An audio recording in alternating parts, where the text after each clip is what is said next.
नमस्कार साथियों, आज हम बात करने वाले हैं 17 अगस्त 2022 के top most important current affairs के बारे में। चलिए स्टार्ट करते हैं। तो कौन कौन से क्वेश्चन हैं आज उन सभी के बारे में, और आप यदि पहली बार हमारे चैनल पर आए हैं तो सब्सक्राइब जरूर कर लीजिएगा।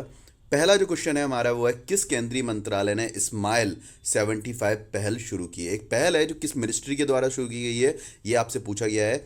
स्माइल 75 जिसका नाम है श्रम और रोजगार मंत्रालय, जो ऑप्शन है आपका ए, सामाजिक न्याय और अधिकारिता मंत्रालय, गृह मंत्रालय, स्वास्थ्य और परिवार कल्याण मंत्रालय। तो सही आंसर इसका बी है, सामाजिक न्याय और अधिकारिता मंत्रालय ने एक ऐसी पहल स्टार्ट की है जिसका नाम है स्माइल 75। इसके बारे में कुछ एक डिटेल में इंफॉर्मेशन ले लेते हैं, क्या ये पहल है और क्या होता है इसके अंदर।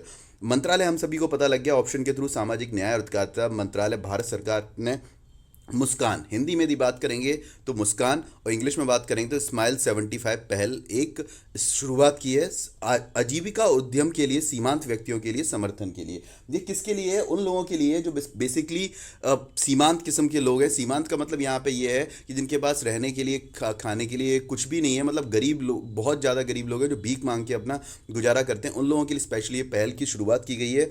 ठीक है, यहाँ पर लिखा भी है, मंत्रालय ने भीख मांगने के कार्य में लगे व्यक्तियों के पुनर्वास को लागू करने के लिए 75 नगर निगमों की पहचान की है। मतलब ये जो स्कीम है ये उन लोगों के लिए चलाई जा रही है जो लोग भीख मांगते हैं, और उनको पुनर्वास का कार्यक्रम देने के लिए 75 नगर निगमों में ये शुरुआत की गई है। और इस योजना का जो टारगेट है वो 2026 तक का है। 2025-26 तक के लिए 100 करोड़ रुपए का बजट सरकार ने अलॉट किया है। किसके लिए? स्माइल परियोजना के लिए। आई थिंक जो कुछ भी फैक्ट है आपको क्लियर हो गए होंगे। बात करते हैं दूसरे क्वेश्चन की, किस देश ने उदार शक्ति नामक द्विपक्षीय हवाई अभ्यास की मेजबानी की है?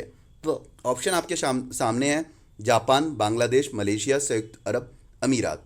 तो इसका जो सही आंसर है ऑप्शन सी आंसर सही है बिल्कुल। उदार शक्ति नाम का एक जो द्विपक्षीय अभ्यास चलाया जा रहा है, ठीक है, वायुसेना के बीच में, वो मलेशिया के में चलाया जा रहा है। इसमें भारत का क्या रोल है उसके बारे में बात कर लेते हैं। क्यों ये क्वेश्चन आपके लिए इंपॉर्टेंट हो गया है पॉइंट ऑफ व्यू, इंडिया के पॉइंट ऑफ व्यू से। मलेशिया उदार शक्ति नामक द्विपक्षीय अभ्यास का एक मेजबान कर रहा है। मतलब कहाँ पे हो रहा है? मलेशिया में हो रहा है। अभ्यास में, ठीक है, भारतीय वायुसेना, इंडियन एयरफोर्स की एक टुकड़ी भाग ले रही है। इस वजह से ये क्वेश्चन इंडिया के पॉइंट ऑफ व्यू से इंपॉर्टेंट बन गया है। 4 दिनों तक ये अभ्यास चलेगा, ठीक है। दोनों वायुसेना के बीच विभिन्न युद्ध अभ्यास शामिल होंगे, और ऐसा अभ्यास है ये जिसमें फ्रंटलाइन सुखोई 30 के लड़ाकू विमान, जो फाइटर जेट होते हैं, वो इसमें पार्टिसिपेट कर रहे हैं। तो ये जो दूसरा द्विपक्षीय अभ्यास, मतलब ये वायुसेना का अभ्यास है जो 2018 के बाद अब 2022 में आयोजित हो रहा है। कहाँ पे हो रहा है? मलेशिया में हो रहा है। बात करते हैं तीसरे क्वेश्चन की। यह अगस्त्य मलाई हाथी अभ्यारण्य, जिसे हाल ही में अधिसूचित किया गया था, किस राज्य में स्थित है? ऑप्शन आपके सामने है, केरल में है, तमिलनाडु में है, कर्नाटका में है, और तेलंगाना में है। तो ऑप्शन 20 का बिल्कुल सही आंसर है, ये तमिलनाडु में है। क्या नाम है इस अभ्यारण्य का? ये अगस्त्यमलाई हाथी अभ्यारण्य।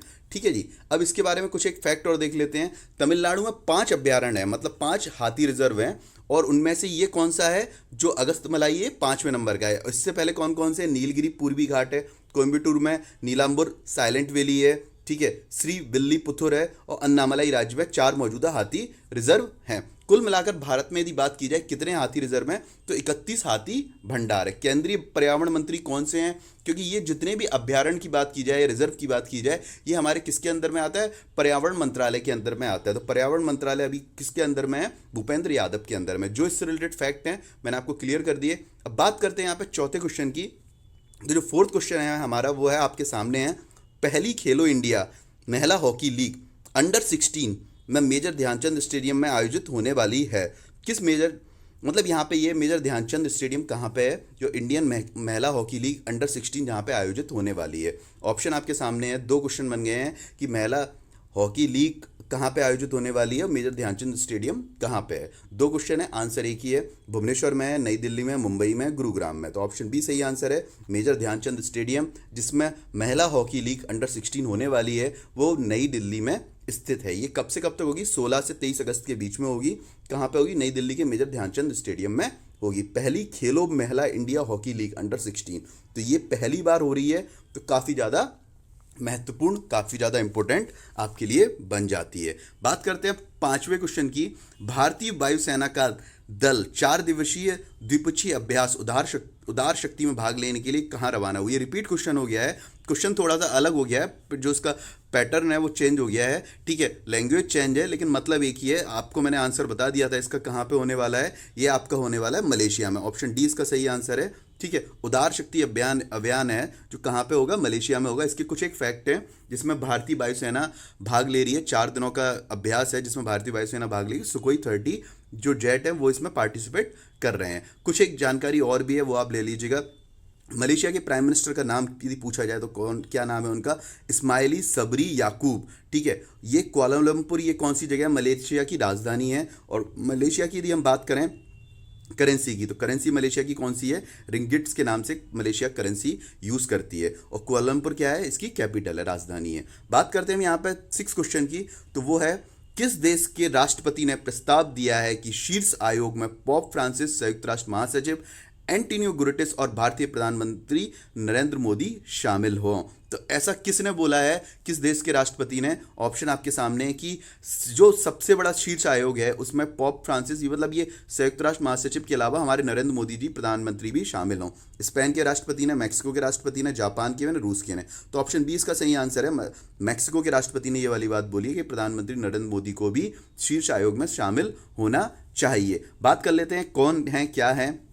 मैक्सिकन राष्ट्रपति ने प्रस्ताव दिया कि शीर्ष आयोग में ये सब लोग शामिल होना चाहिए और इसमें प्रधानमंत्री नरेंद्र मोदी का नाम भी इसमें उन्होंने शामिल कर लिया। तो जिन्होंने बोला है उनका नाम है, ये मैक्सिको के राष्ट्रपति का नाम है एंड्रेस मैनुअल लोपेज एब्राडोर। नाम बहुत बड़ा है, याद रखने लायक है आपको क्योंकि ये चर्चा में है, तो चर्चा में होने के साथ साथ इंपॉर्टेंट भी बन चुके हैं। तो ये नाम आपको याद रखना है, मैक्सिको के राष्ट्रपति एंड्रेस मैनुअल, ठीक है जी। अब बात करते हैं यहाँ पे नेक्स्ट क्वेश्चन की। महिला इंडियन प्रीमियर लीग का पहला संस्करण मार्च 2000 कितने से स्टार्ट होगा? तो महिला इंडियन प्रीमियर लीग, ये मतलब ये है जैसे कि इंडियन क्रिकेट प्रीमियर लीग जो होती थी ना, उसी तरीके से महिला इंडियन प्रीमियर लीग का पहला संस्करण होने वाला है, ठीक है। क्रिकेट से रिलेटेड है ये। कहाँ, कौन से ईयर में होगा? 2021 में होगा, 2022 में होगा, 2023 में होगा, 24 में होगा।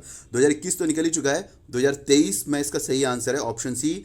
महिला इंडियन प्रीमियर लीग का संस्करण 2023 से शुरू होने वाला है, ठीक है। ये 1 महीने तक चलने वाला प्रोग्राम है, मतलब एक संस्करण चलेगा। पर्टिकुलर जैसे आईपीएल होता है वो भी 1 महीने तक, 2 महीने तक चलता है, तो ये स्पेशली 1 महीने के लिए चलाया जाएगा।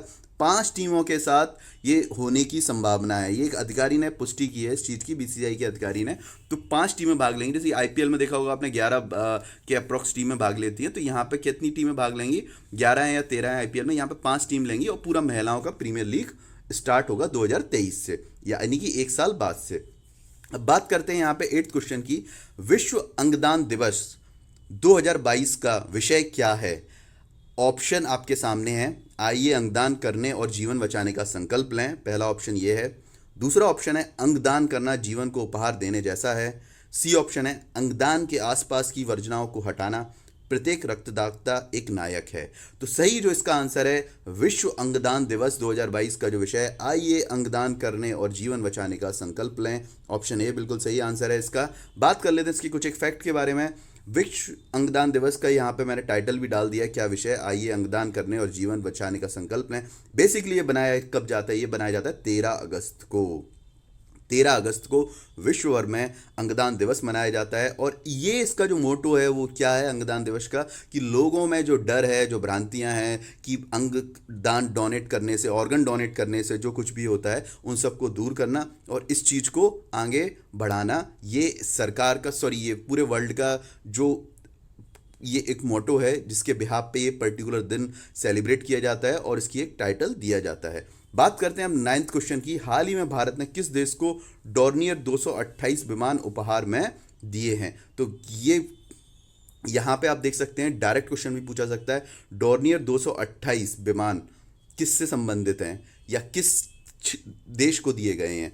तो ऑप्शन आपके सामने है, Sri Lanka, option A, option B Maldives, option C Bangladesh, option D Philippines. तो सही जो इसका आंसर है वो ऑप्शन ए है, श्रीलंका। भारत ने जिस देश को डॉर्नियर 228 विमान उपहार में दिए हैं उस देश का नाम है श्रीलंका। श्रीलंका को ये क्यों दिए गए हैं, ठीक है, उसके बारे में बात कर लेते हैं। डॉर्नियर 228 एक विमान है, समुद्र टोई। ये क्या है, एक पर्टिकुलर जो प्लेन है, मतलब ये जो विमान है इसका जो मेन मोटो है, जो समुद्र है उसकी सीमाओं को वहाँ पे निगरानी करने के लिए, कि जिससे कि मानव तस्करी, मादक पदार्थों की, ये सब जो अब जितने भी क्राइम होते हैं उनसे निपटने की कुछ चुनौतियों से निपटने के लिए भारत ने श्रीलंका को 228 विमान उपहार में दिए हैं। ठीक है, ये समुद्र में जो कुछ भी घटनाएं होती हैं जो आपके सामने हैं, मानव मादक पदार्थों की तस्करी, उन सब के लिए पर्टिकुलर ये विमान श्रीलंका को दिए गए हैं। तो आज के लिए इतना ही। Thank you so much for giving you valuable time. Issue कोई भी हो तो कमेंट कीजिएगा, और कोई भी आपको किसी भी चीज़ के बारे में इंफॉर्मेशन लेनी चाहिए, देनी हो तो भी कमेंट कीजिएगा।